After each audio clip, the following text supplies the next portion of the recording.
Oi gente, tudo bem? Sejam bem-vindos a mais um vídeo aqui no nosso canal. E o vídeo de hoje é um vídeo muito especial. Eu quero compartilhar com vocês um dos maiores milagres que Deus operou na vida do meu filho, na vida da minha família, e eu não podia deixar de vir aqui testemunhar. E no mês passado fez um ano desse milagre na nossa vida. Então é época de comemoração e eu quero muito compartilhar com vocês essa nossa experiência. Então fica aqui comigo e bora pro vídeo. Eu falo que é um vídeo muito especial porque quem é mãe sabe o quanto vale a vida de um filho, o quanto nós cuidamos, o quanto nós zelamos e o quanto buscamos fazer aquilo que é de melhor para eles. Coisas que acontecem que fogem do nosso controle humano. Mas aí vem as mãos de Deus mostrando que Ele cuida de tudo, que Ele está olhando por nós, independente do momento, independente da situação. Março do ano passado, no dia 14 de março, eu recebi uma ligação do meu esposo. Eu estava em Assis, trabalhando, e meu esposo me disse: Franciele, eu vou precisar ir para Jacarezinho, que é uma cidade próxima a Ourinhos. Quem é da região, com certeza conhece essa cidade. Eu tenho algumas coisas para resolver lá, eu vou na casa de um parente nosso também, e eu vou levar o Taylor comigo. O Taylor é o meu filho, eu vou deixar a fotinha dele aqui para quem não conhece.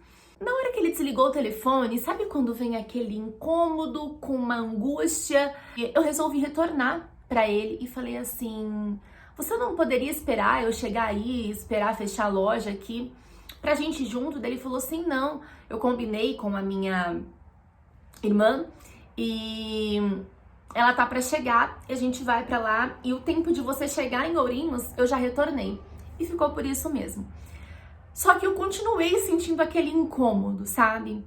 Tipo, poxa vida, ele não poderia me esperar? Mas eu falo que é o próprio Deus, sabe?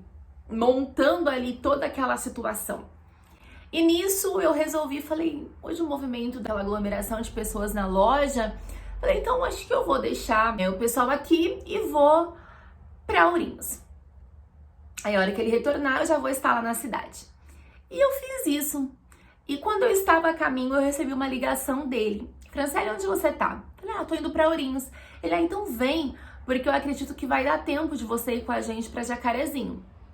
Porque a minha irmã acabou dando uma atrasada, então vai dar tempo.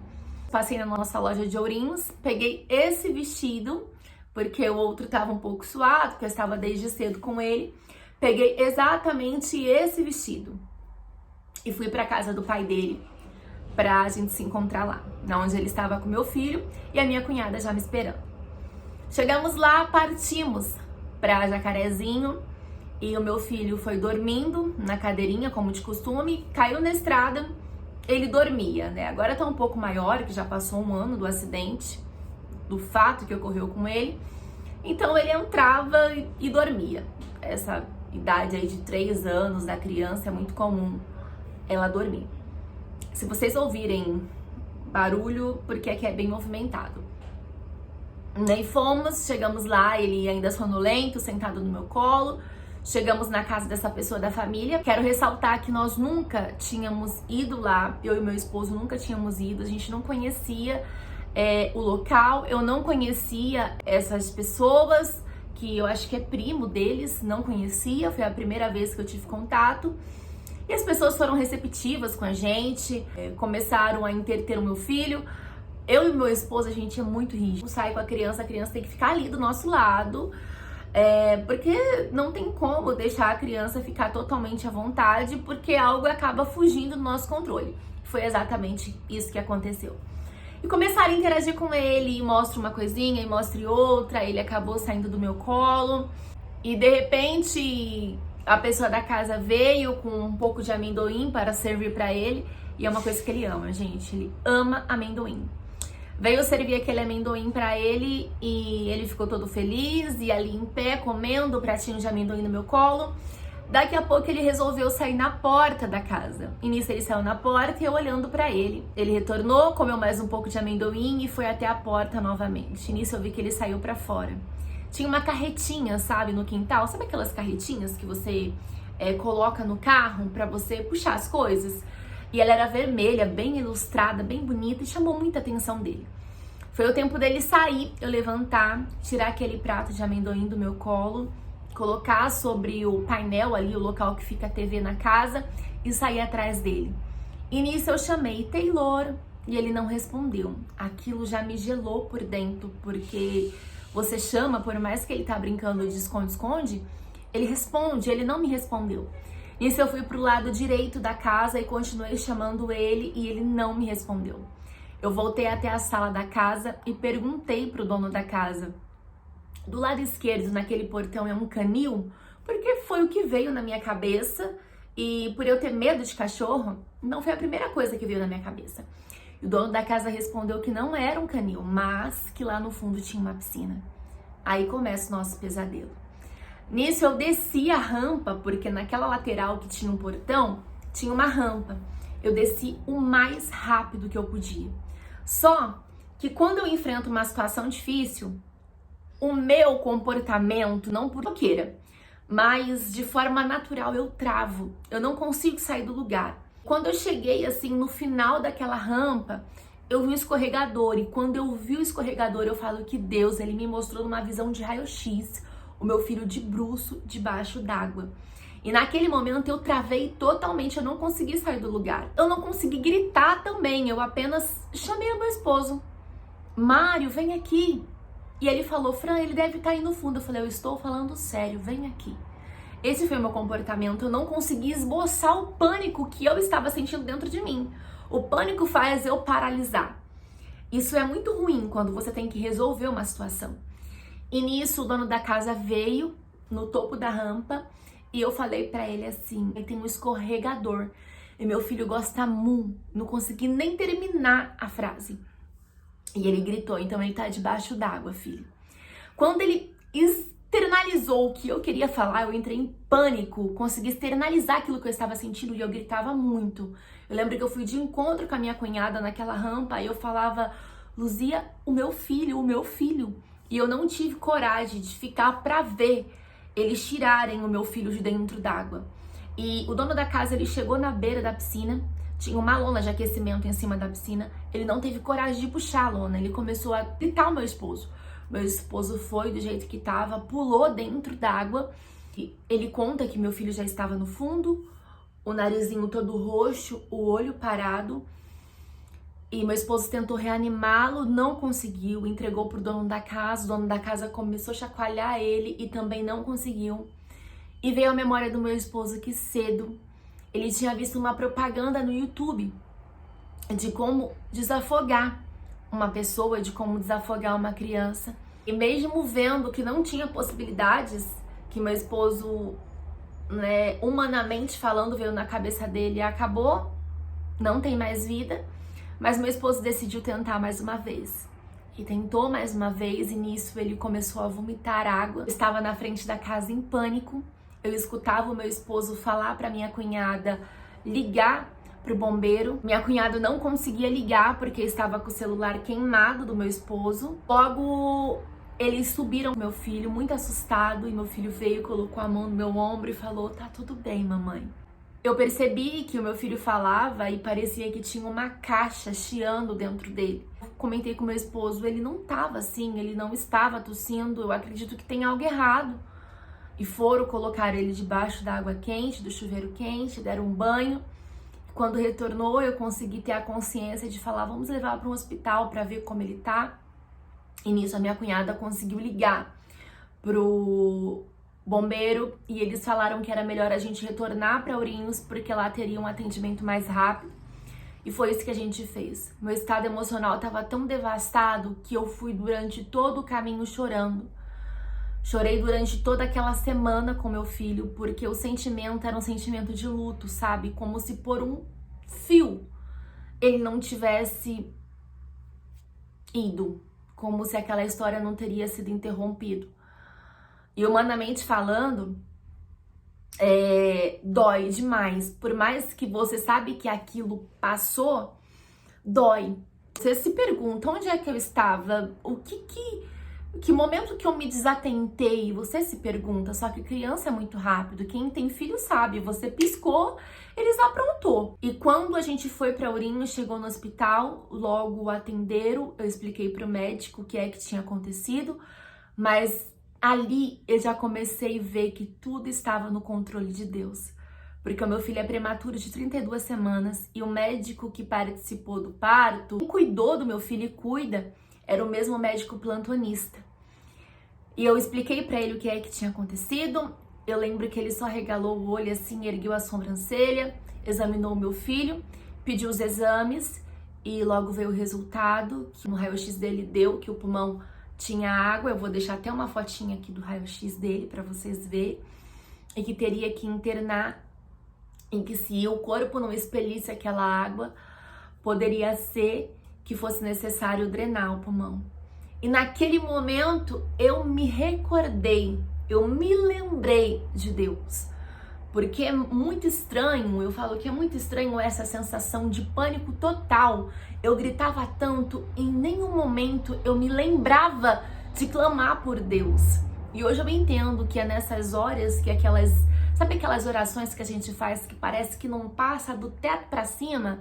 Aquele jejum que a gente faz que parece que não tem significado nenhum, não tem resposta, parece que Deus tá surdo, que Deus tá mudo e que você se encontra sozinho. É nessas horas que ele se apresenta em forma de respostas dessas orações, jejum, das consagrações. São nessas horas que parece que aquele Deus que você clamava, que não te ouvia e que nem falava com você, ele se apresenta em forma de misericórdia. O médico falou que tinha que internar, fomos fazer os papéis para internação. Foi liberado eu e o meu esposo, ficar com ele no quarto, porque o estado emocional dele era de pânico. Nós ficamos ali durante 5 dias com ele. O que nós sabíamos fazer era só chorar. Chorar porque nós falava quanto tempo mais ele aguentaria. Quanto tempo mais será que ele aguentaria? A gente ficava se perguntando. E na primeira noite que nós demos entrada no hospital, o meu filho começou a transpirar somente na região do pulmão. Parecia que tinha um furinho, sabe? Na região do pulmão, encharcava lençol, encharcava coberta, tudo que estava embaixo das costinhas dele na região do pulmão. Era como se estivesse drenando a água de uma forma natural, somente naquela região, que era a região que tinha sido afetada. Eu falo que foi Deus que botou um dreno ali, sabe? Colocou um dreno ali, um dreno natural, um dreno ungido, para tirar toda aquela água, para não precisar drenar o pulmão dele, precisar de uma intervenção médica. E quando foi no outro dia, o médico passou no quarto, começou a conversar com ele, fazer perguntas para ver se não tinha atingido a questão neurológica por faltar oxigênio, porque o médico falou para mim: mãe, 1 minuto boia, 2 minutos convulsiona e 3 minutos morre. E todo esse percurso que você fala e o tempo que vocês demoraram, e por ele já estar embaixo d'água e pelos exames, esse tempo foi passado. Outro dia eu encontrei um médico no corredor do hospital, foi no dia da alta, ele falou pra mim assim: mãe, comemora o aniversário do seu filho 2 vezes, porque ele nasceu de novo. O sentimento era um sentimento de muita dor, mas de muita gratidão, porque ele não ficou com nenhuma sequela. E nós vimos a mão de Deus em todos os momentos. Mesmo naquele momento de pânico que nós não conseguimos nem nos lembrar de Deus, Deus ele olhou pra gente com um olhar de misericórdia, falando: não, aquelas orações que parece que tá só você e as paredes, eu estou aqui em forma de resposta. E eu quero deixar esse testemunho pra você, porque talvez você já tentou 1 vez, 2 vezes, 3 vezes, eu não sei em qual área pode ser da sua vida que você vem tentando executar algo e não vem tendo resposta. Mas Deus, ele fala pra você: assim como se apresentou naquele momento, a esposa tirou meu filho de dentro d'água, tente mais uma vez, porque pode ser a última opção que você tem, mas na última opção, no último momento, Deus ele tem o poder, Deus ele tem a misericórdia de olhar para você e falar: não, você está sendo persistente, não, você confiou em mim, Você sempre me busca, você sempre ora, você sempre entrega a sua vida nas minhas mãos. Então ela está nas minhas mãos, dela eu estou tomando conta. Porque se não fosse Deus, se não fosse a misericórdia dele, se não fosse a bondade dele, nós jamais teríamos comemorado o aniversário de 4 anos dele e 1 ano de testemunho, 1 ano do renascimento do meu filho. Eu sou muito grata a Deus pelo imenso amor, porque eu falo que se Deus não tivesse entrado com misericórdia, como será que eu estaria? Como será que nesse momento meu esposo estaria? A dor ela foi muito grande, quando a gente lembra, ainda dói demais. Mas hoje o que resta em nós mesmo é a gratidão, sabe? A gratidão de poder continuar educando, a gratidão por poder continuar vendo o meu filho crescer, o meu filho desenvolver sem nenhuma sequela. Sempre orava e pedia para Deus tirar aquela lembrança da mente dele, porque ele sempre comentava sobre o acontecido, ele perguntava por que eu chorava tanto, ele falava que debaixo d'água não tinha como respirar, que ele tentou chamar o papai e a mamãe, mas que saía bolinha da boca dele, e dói muito você ver o seu filho falar isso. E eu falava, Deus, o Senhor fez um dos maiores milagres na minha vida, e eu sei que o milagre vai ser por completo. Pega com borracha e apaga isso da mente dele, porque é uma tortura para ele e é uma tortura para nós ouvir. Eu sei que Deus fez isso porque o meu filho nunca mais tocou no assunto. E o que restou é o testemunho, o que restou é a certeza que Deus estava ali e Deus sempre está aqui. E nos momentos difíceis, nos momentos de dificuldades, eu me recordo sempre do que ele fez e eu sei do que ele é capaz de fazer. Eu quero deixar essa mensagem para você hoje. Talvez você está vivendo uma fase muito difícil, na onde todas as possibilidades se tornaram impossibilidades. Mas o nosso Deus é aquele que sempre vai se apresentar em meio às impossibilidades. Porque aquilo que é possível, aquilo que é possibilidade, você resolve, você faz. Mas quando é impossibilidade, ele se apresenta e ele se apresenta em forma de milagre. É isso. Se você não é inscrito aqui ainda no nosso canal, se inscreva. Ative o sininho das notificações, porque a gente está preparando muitos vídeos para trazer para vocês. Vídeos legais, vídeos para vocês passarem um tempinho aqui também com a gente. E que Deus abençoe a sua casa, que Deus abençoe o seu lar e que na onde você venha colocar as suas mãos, venha prosperar. E um forte abraço, fiquem com Deus e até o próximo vídeo. Tchau!